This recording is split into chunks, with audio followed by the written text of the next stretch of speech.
माँ सीता धरती के अंदर मटके से क्यों निकली? जय श्री राम। मैं संदीप अग्रवाल। आजकल लोगों के मन में धर्म को लेकर बहुत से सवाल उठने लगे हैं। मैं अपनी इस वीडियो के थ्रू कोशिश करूंगा उन सवालों के जवाब आप तक पहुंचा सकूं। आज का सवाल, माँ सीता धरती के अंदर मटके से क्यों निकली? इसका कारण सीता जी के पूर्व जन्म से जुड़ा है। बहुत कम लोग ये जानते हैं कि माता सीता पूर्व जन्म में वेदवती नाम की एक सुंदर कन्या थी। माना जाता है कि बृहस्पति के पुत्र कुशध्वज की शादी शतरूपा से हुई थी। कुशध्वज वेदों के बहुत बड़े ज्ञाता थे। वे प्रतिदिन वेदों का उच्चारण करते थे।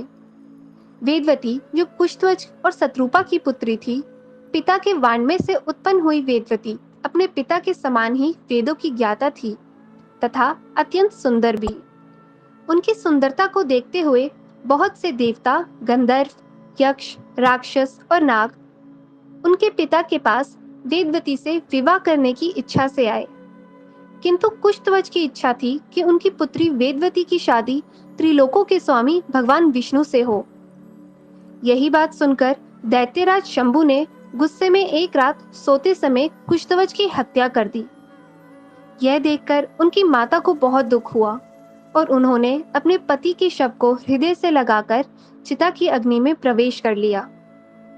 वेदवती अपने पिता की इच्छा पूरी करने के लिए हिमालय पर जाकर तपस्या करने लगी। उसी समय वहां महाबहु रावण चक्कर लगा रहे थे जब उनकी दृष्टि वेदवती पर पड़ी। वेदवती की सुंदरता को देखकर रावण मोहित हो उठा और उसने वेदवती के पास जाकर उसकी तपस्या का कारण पूछा। वेदवती द्वारा पिता की इच्छा पूर्ण करने का कारण सुनकर रावण ने कहा कि मेरे से बलवान वो विष्णु नहीं है, तुम मुझसे विवाह कर लो। जब वेदवती ने इनकार कर दिया, तब रावण ने बलपूर्वक वेदवती को अपने साथ ले जाने के लिए उनके केश पकड़ लिए। यह देखकर वेदवती ने उसी समय अपने केश काट दिए और कहा कि तुमने मेरा स्पर्श करके मेरी तपस्या को खंडित कर दिया है। मैं तुम्हें श्राप नहीं दूंगी, अन्यथा मेरी तपस्या व्यर्थ हो जाएगी। किंतु तूने मुझ तपस्विनी का अपमान किया है, इसलिए मैं तेरे वध के लिए फिर उत्पन्न होंगी। ऐसा कहकर वह अग्नि में समा गई। दूसरे जन्म में उस कन्या ने महाराज पद्माश की पुत्री पद्मा के रूप में जन्म लिया। वह कन्या कमल के समान सुंदर थी। इस बार राक्षस रावण ने उस कन्या को प्राप्त कर लिया और अपने राज्य ले आया। वहां उसने अपने मंत्रियों को उस कन्या से मिलवाया। उनमें से एक मंत्री ने कन्या को देखते ही रावण से कहा, यदि ये कन्या यहाँ रहेगी तो ये आपके वध का कारण बनेगी। मंत्रियों से अपने वध की बात सुनकर रावण ने उसी समय तलवार निकाली और उस कन्या की हत्या कर दी। यह सब देखकर मंदोदरी ने रावण से कहा कि यदि इस कन्या के अंग भी लंका में रहे तो कोई न कोई संकट बना रहेगा, इसलिए इसे किसी निर्जन स्थान पर पृथ्वी में गाड़ दो। यह सुनकर रावण ने अपने सैनिकों को आदेश दिया और उन्होंने कन्या वाली पिटारी को दूर जनकपुरी में गाड़ दिया और वह भूमि में समा गई। इसी तरह वह राज ऋषि शीरध्वज, जिन्हें जनक के नाम से भी जाना जाता है, उनके राज्य में पहुंची।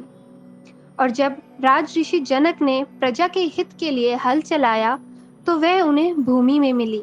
हल की नोक जिससे उत्पन्न हुई उससे उनका नाम सीता पड़ा। भूमि से आई इसलिए भूमिजा।